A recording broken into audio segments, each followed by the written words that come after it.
Con la especialización, para mí fue nuevo. Aprendimos a procesar datos, a capturar datos. En el caso yo escogí capturar datos de Twitter con Python. Y yo decidí hacer dos corpus de datos. Uno del 2018, que era de la campaña electoral de enero hasta el 4 de febrero, que fue el día del sufragio del 2018, comparándolo con datos de noviembre y diciembre del 2017, que eran justamente esos datos que marcaban algunas coyunturas como la destitución de Jorge Glass, el juicio político, el llamado a la consulta popular. Entonces, entender de qué hablaba la gente a finales del 2017, previo a la consulta y durante la consulta, ¿no? Buenos días, María Fernanda. Es un placer tenerte acá. Bienvenida a este espacio que es de Hablemos de Política en alianza con la especialización de Política, Análisis de Redes, Big Data. Me presento, soy Juan Federico Pino, profesor del Departamento de Estudios Políticos. Quisiera un poco que nos hablaras un poco de ti, cómo llegaste a la especialización y qué te ha parecido la experiencia. Hola Juan Federico, gracias por la invitación, también gracias por esta apertura porque me parece que es muy importante que hablemos de política, tener un espacio para hablar de política no solo desde el fanatismo o desde la ignorancia de los hechos políticos, sino más bien darle cuerpo con datos, con un análisis más duro, es lo que a mí me motivó para entrar en esta especialización.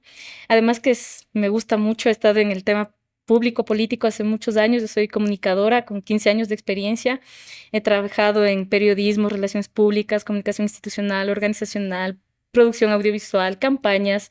Entonces, cuando yo vi la malla de esta especialización, que además era nueva, me llamó mucho la atención cómo le puedes dar forma y cuerpo a las emociones, a los discursos desde un modelo matemático. Entonces, para mí fue como una revolución que así fue, tal cual, cuando yo vi los resultados de mi trabajo, me di cuenta que sí podemos hablar de política sin ir a los extremos, si nos basamos en los hechos y en los datos.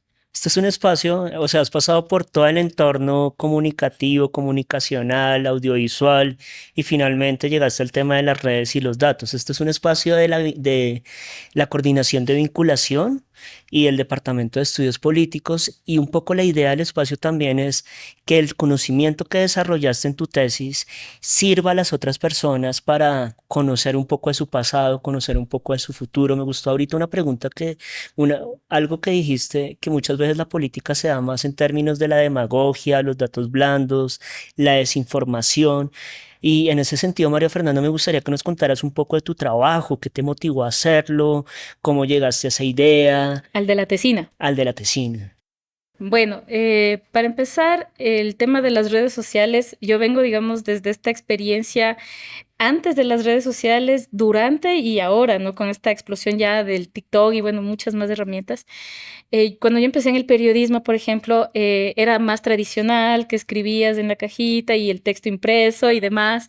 Y de pronto, cuando vinieron las redes sociales, ya el usuario, el receptor, ya no era solo un receptor, sino también un productor de noticias y un emisor de los mensajes.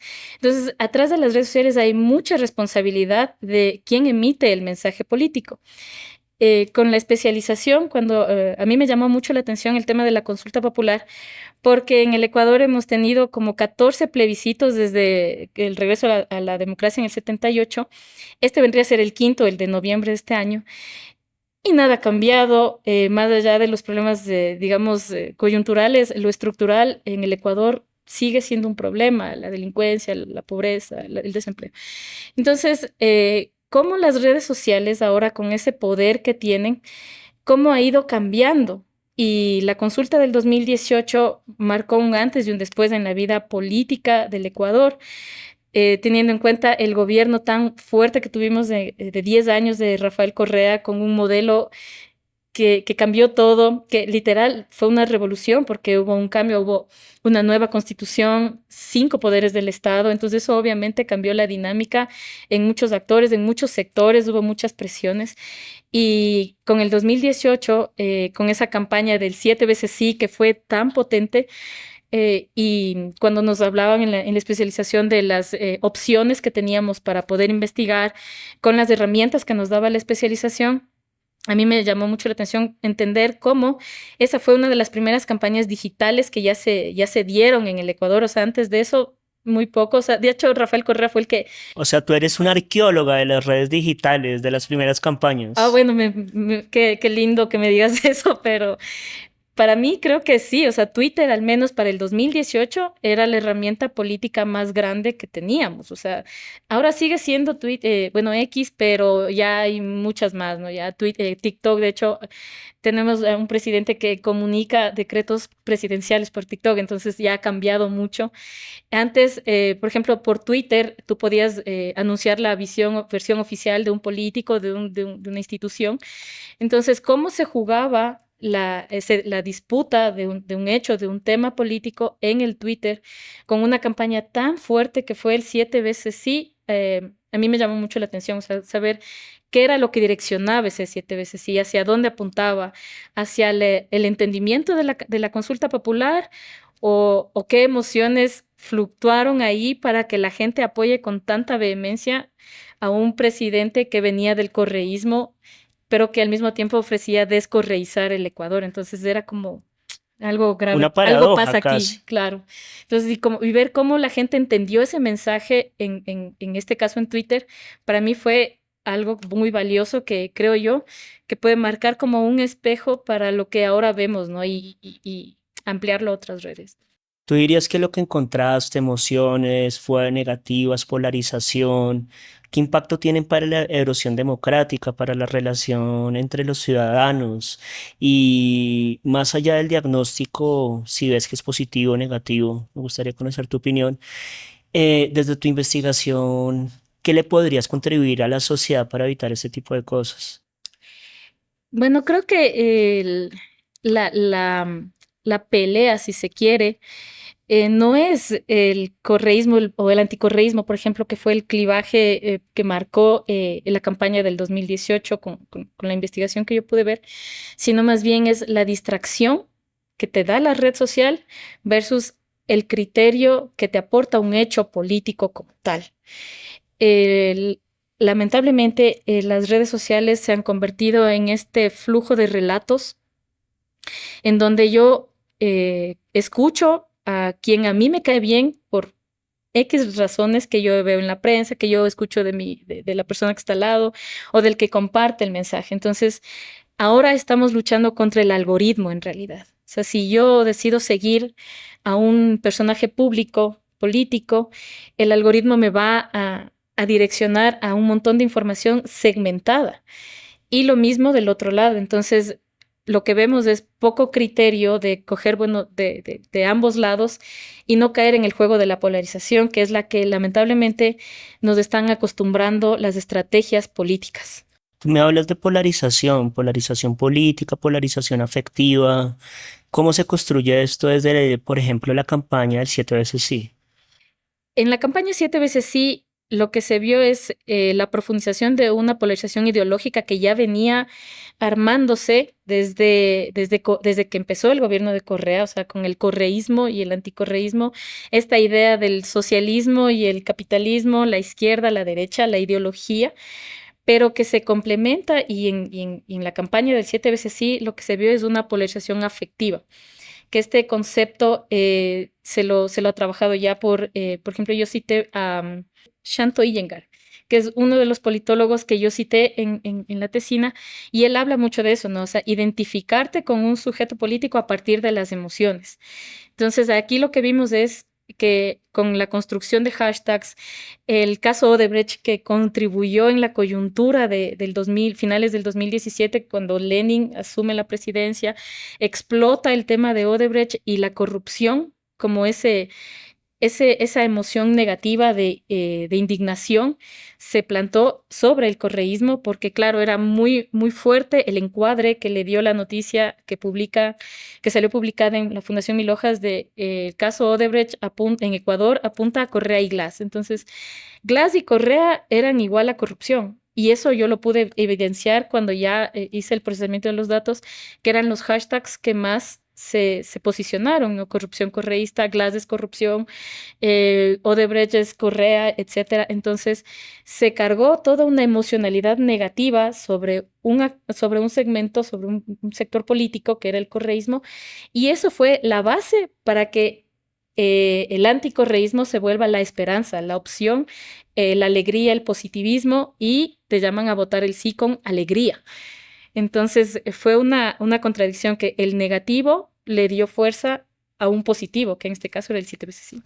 Interesante. Ahorita cuando tú me dices, yo evidencié los hashtags, yo evidencié las emociones, ¿qué instrumentos, qué herramientas viste en la especialización que te parecieron particularmente útiles en tu investigación, pero también ahorita en la labor donde trabajas, en lo que actualmente te desempeñas? Con la especialización, para mí fue nuevo el manejar estos programas estadísticos. Aprendimos a procesar datos, a capturar datos. En el caso yo escogí capturar datos de Twitter con una herramienta con Python, con un script y de Selenium, que es para que nos permitía capturar de manera automática una cantidad de tweets en un periodo determinado.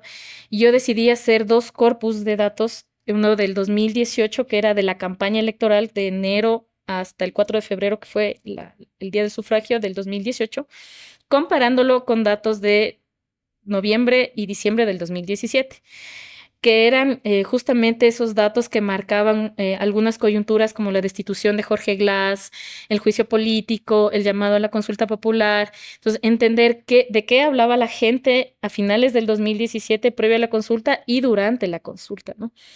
Entonces, capturar esos datos y entender que el tema de conversación fue un encuadre que ya estaba armado, que era la corrupción correísta y todo lo que vino atrás de eso. Y claro, cuando le decía 7 veces sí, y el 7 veces sí era una campaña muy ligada a la publicidad. 7 veces sí por mi familia, 7 veces sí por mis hijos, porque claro, había preguntas muy demagógicas que eran de alguna manera elementales, ¿no? Que llamaban al voto de las preguntas más coyunturales, más estratégicas, como la del Consejo de Participación Ciudadana, la reelección indefinida, versus estas otras preguntas que eran sobre el abuso de los niños, preguntas que eran un poco más que todo el mundo iba a estar a favor. Entonces, te decían que votes sí por tu familia, que votes sí por la oportunidad, vota sí en contra de la corrupción. Entonces, el mensaje era muy bien segmentado y muy bien plantado, porque además hubo un timing, que eso cuando yo recopilé los datos del 2017 me di cuenta que todo fue una estrategia armada, porque la gente se puso a conversar de lo que ya los líderes de opinión, los medios de comunicación le pusieron a hablar a la gente. Odebrecht, corrupción. Entonces era el tema, eran distintos temas, pero la columna vertebral era la corrupción y eso servía para deshumanizar al adversario. Totalmente, totalmente. O sea, deshumanizar al adversario y darle una nueva representación simbólica a ese nuevo sujeto político que era el anticorreísta. ¿Y tú cómo verías que el conocimiento de tu tesis te permite explicar, por ejemplo, elementos de la actual coyuntura? Bueno, las redes sociales es la herramienta que utilizamos todos para comunicarnos en general. Y las redes sociales son las herramientas propias de las campañas electorales. Estamos viviendo procesos electorales todo el tiempo. Tuvimos una muerte cruzada, un presidente que tuvimos que elegirlo en la mitad del camino. Nuevamente tuvimos elecciones. En noviembre tenemos elecciones y quién sabe, a partir de eso será 1 o 2 años más de elecciones. Mi tesina yo creo que puede aportar mucho para entender justamente estos clivajes que se están dando ahora. Si bien es cierto, el correísmo, anticorreísmo no desaparece ni desaparecerá, porque claro, siempre lo involucrarán con ese otro enemigo político que siempre va a buscar el gobierno que llama a las elecciones, ¿no? En este caso, por ejemplo, podemos este espejo del 2018 lo podemos comparar con el de ahora y te das cuenta que el gobierno, el enemigo político del gobierno ahora es el crimen organizado y todo aquel que no le deja luchar contra este enemigo que es el crimen organizado. Entonces está la Corte Constitucional, está el Consejo de Participación Ciudadana, que es como ese enemigo que ha estado desde el 2018.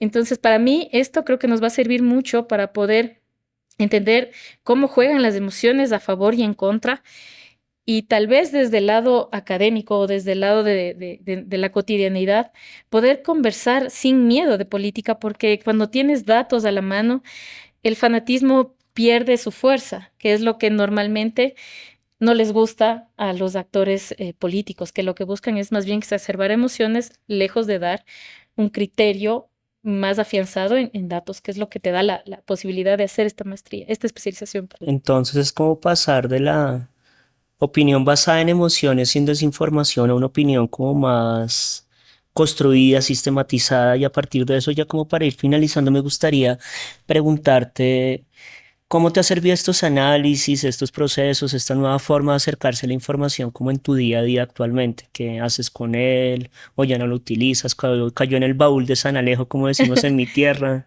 Bueno, hay una limitante que sí vale la pena mencionar, que no es fácil capturar datos normalmente. O Mm. sea, y necesitas como estar practicando todo el tiempo el tema de los modelos matemáticos, de los scripts, porque si no eres un experto, sí necesitas una guía complementaria. El día a día sí te quita tiempo para hacer el análisis, digamos, académico de un hecho, de un tema coyuntural que puedes vivir en tu trabajo día a día, y tienes que enfocarte en las respuestas inmediatas. ¿Para qué me sirve a mí? Bueno, yo todo el tiempo busco hacer una extracción de datos, busco ver la noticia, sacar, intentar salvar, digamos, los modelos que ocupé en la especialización, e intentar darle un mensaje estratégico, en este caso con las personas con las que yo trabajo, y direccionar un mensaje un poco más crítico dentro de lo posible, porque Desbordados de tiempo. estamos inmersos, ajá, y el tema del día a día sí nos quita tiempo cuando no eres un experto en los modelos matemáticos que aprendiste, te sirvieron espectacular, pero sí necesitaríamos como no sé, este acompañamiento más cuando se pueda, ¿no? Porque a veces siempre pasa que ya no te corre algo, le preguntas a la inteligencia artificial, pero ya no es lo mismo, y de pronto tienes que entregar una ayuda a memoria de urgencia, entonces sí va. Pero creo que siempre Actualización con vale. siempre. Pero siempre vale, o sea, tener claro este conocimiento y visualizar, ¿no? En dónde está la manipulación, o sea, cuál es el mensaje estratégico, cuál es el framing emocional que se está construyendo para polarizar una emoción afectiva. Entonces, creo que visualizar eso todo el tiempo en la coyuntura política sí te ayuda a tener un criterio más basado en datos, en formulaciones un poco más construidas. Bueno, María Fernanda, no, ante todo te quiero agradecer desde el espacio Hablemos de Político, auspiciado por el Departamento de Estudios Políticos en alianza con la especialización de Política, Análisis de Redes y Big Data. Me siento un poco Targaryen después de decir como tantas alianzas. Creo que tu proceso ha sido muy interesante desde la segmentación temática, desde la adopción, a pesar de que ninguno de los dos, por ejemplo, venimos desde las matemáticas, economía o ingenierías, como ir rompiendo estos miedos y también utilizando estas herramientas. Entonces, agradecerte participar en este espacio y también en la especialización. Creo que ha sido una experiencia muy enriquecedora tenerte con nosotros. Muchas gracias, gracias por por la apertura, y espero que este tipo de programas, de eventos, se sigan reproduciendo, porque a veces estamos muy acostumbrados a que no hables de política, no hables de religión, no hables de las cosas estructurales. Entonces, ¿cómo pretendemos resolver problemas estructurales si no lo hablamos? Cuando muchas veces es necesario Y es que hablemos de necesario. política. Sí, sí, y creo que cuando tú hablas sobre la base de algo, pues se van perdiendo estas confrontaciones y sobre todo las estigmatizaciones que vienen atrás de un pensamiento político. Perfecto, muchas gracias. Muchas gracias a ustedes.